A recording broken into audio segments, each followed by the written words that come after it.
Many of you have heard about the devaluation of education. It has become a nationwide problem as we see fewer people care about education. My school is no exception. Today, I will be talking about decreasing the sports funding of high schools while raising the education budget. This topic affects most of us, as we are either affected directly by being in high school currently or indirectly through knowing someone currently in high school. I've gone to school in Williamsburg my whole life, and I've done hours of research on this topic. Today, I will be going over the diversion of money from education to sports, the effects of diverting money from education, and how to return money back to education.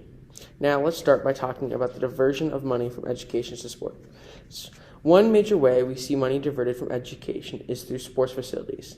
In the last 7 years, Williamsburg has built a new track, new football turf field, a new weightlifting facility, a new indoor turf field, and a new basketball gymnasium.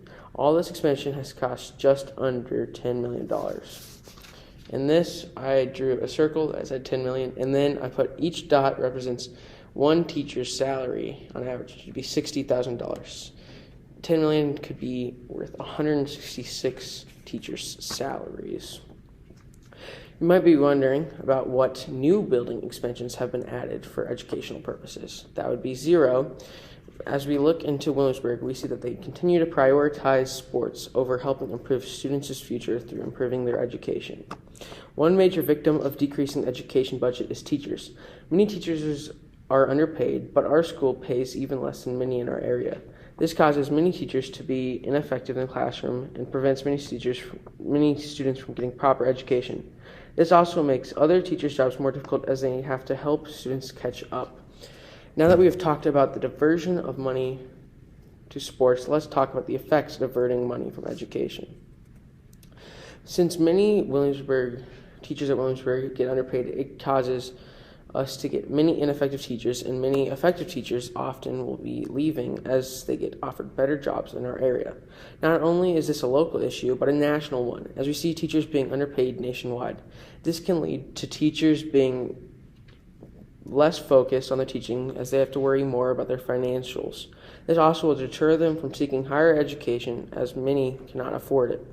By preventing teachers from getting higher education and distracting teachers' focus, it will prevent students from learning more from the teachers and connecting better with the teachers. Not only has spending less on education prevented students from getting quality education and harming teachers through underpaying them, but it also brings morally deficient teachers to our school. In the last 2 years I attended Williamsburg Junior High School, there's been 2 scandals of teachers having improper communication with their students.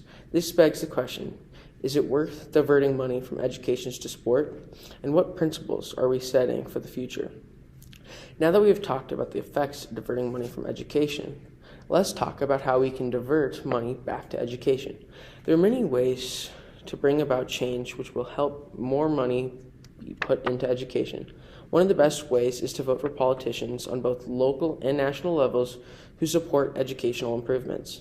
Another way to bring about change is through going to school board meetings and city council meetings and advocating for educational improvements. It's important to remember to prioritize teachers as they hold our nation's future in their hands. We need to unite together to help bring around change for the future generations. In this speech, I've covered the diversion of money from education to sports, the effects of diverting money from education, and the way in which we can divert money from sports back into education. It's important to remember that this does not just affect us, but affects the future generations. I hope this speech inspires you to take action to help improve education in the future.